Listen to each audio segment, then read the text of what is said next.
প্রতিদিন ভোর হতেই ব্যস্ত হয়ে ওঠে কক্সবাজারের ফিশারি ঘাট। সাগরে মাছ ধরার জন্য ট্রলার প্রস্তুত করেন শত শত জেলে। তাদের মুখে ক্লান্তির ছাপ, কিন্তু চোখে জীবনের আশা। জীবন তাদের জন্য এক যুদ্ধে পরিণত হয়েছে, যেখানে প্রতিদিন সাগরের রুদ্ররূপকে পেছনে ফেলে ফিরতে হয় মাছ আর রুটির সন্ধানে। ঢেউয়ের তালে তালে গড়ে উঠেছে জীবনের গল্প। এটাই কক্সবাজারের ফিশারি ঘাট, যেখানে সাগর মানে জীবিকা, কিন্তু জীবন সবসময় সুনামির মতো সহজ না।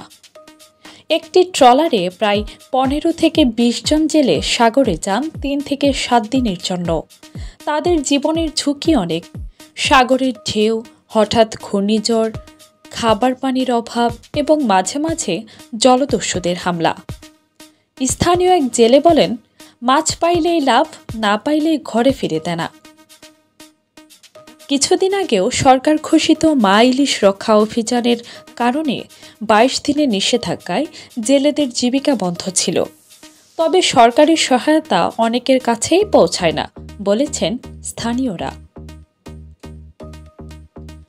জেলেরা প্রতিদিন নিজেদের জীবন বাজি রেখে দেশে মাছের চাহিদা পূরণ করছেন। তবে সেই শ্রমের যথাযথ মূল্য তারা পান না।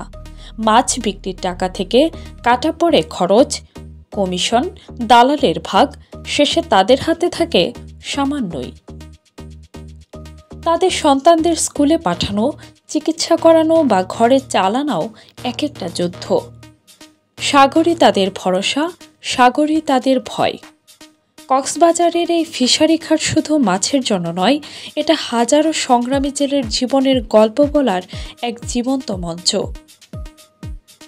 সরকারি সহায়তা, সঠিক মূল্য ও নিরাপত্তা না পেলে হারিয়ে যাবে এই প্রজন্মের জলযোদ্ধারা। সময় এসেছে তাদের কথাও শোনার। কাজী উপমা মিম, দেশ বিচিত্রা।